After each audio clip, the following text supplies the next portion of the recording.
bed is a very special place. It's a family bed. Before we had children, my partner and I went and bought a brand new bed. A virgin bed with no history, you know what I mean. We've had a lot of good love making in that bed. Our daughter was born in that bed.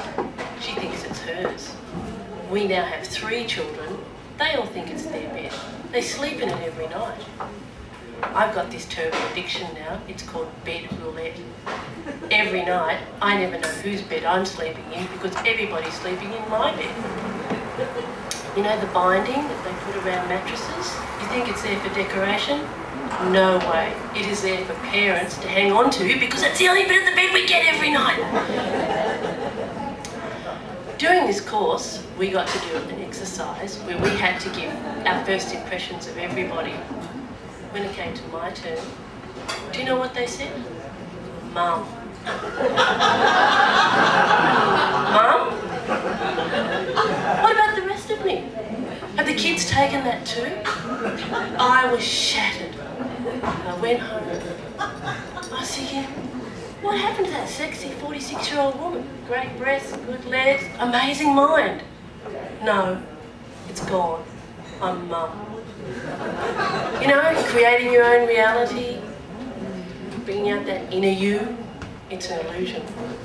Other adults think I'm mum. It's so untrue. Though, I did notice you haven't got a singlet on over there. I hope you're going to put something warm on before you go out tonight.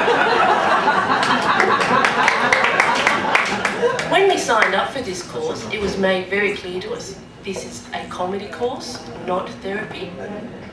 Okay, I can deal with that. Second night I go home, I was so depressed. I realised I'm not funny. I honestly thought I was funny my whole life. I mean, I'm an audience of one, and I'm pretty easily pleased.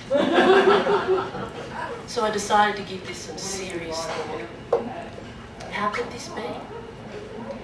Then I realised that whatever's going on in the outer world, I've actually got a cartoon writer in my head creating sketches.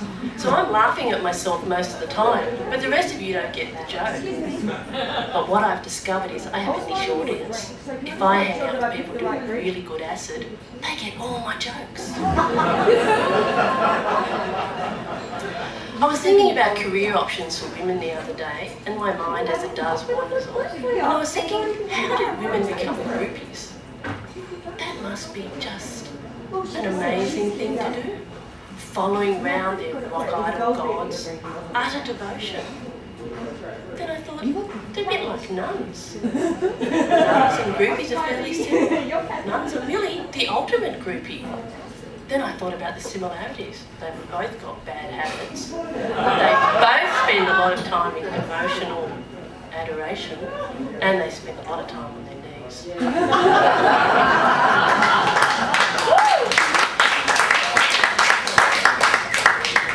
Being born visually impaired has its challenges, and as you may have noticed, because I'm in the spotlight, I've got a squint. So I've learnt to deal with this in my own way of pretending that there's absolutely nothing wrong with me and I'm completely normal. A few years ago, I had to go for my driver's licence. Walked up to do the eye test. I failed. I failed the eye test. I was so stunned, I walked out of there and drove home. I rang the RTA to get some information about what to do. I couldn't even find a person. So I did what I usually do. I pretended nothing was wrong and I drove around for the next 6 months without a licence. Then I decided I'd better get the courage up and go back. So my partner came with me for moral support. Walked into the RTA office, up to the counter. He said, right, do the eyesight test. I stood there staring at the screen. The next thing I hear this voice behind me. B, E, F.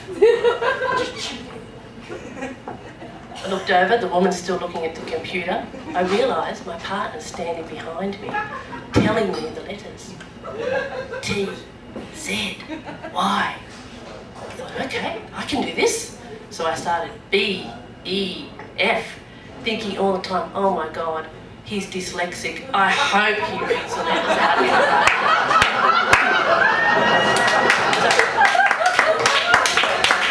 We passed the driving test. I've got the best smile on my driver's licence. So now, when you see me driving around Mullum, I have a backseat driver telling me, pedestrian on the crossing, give way, car in front. Thank you.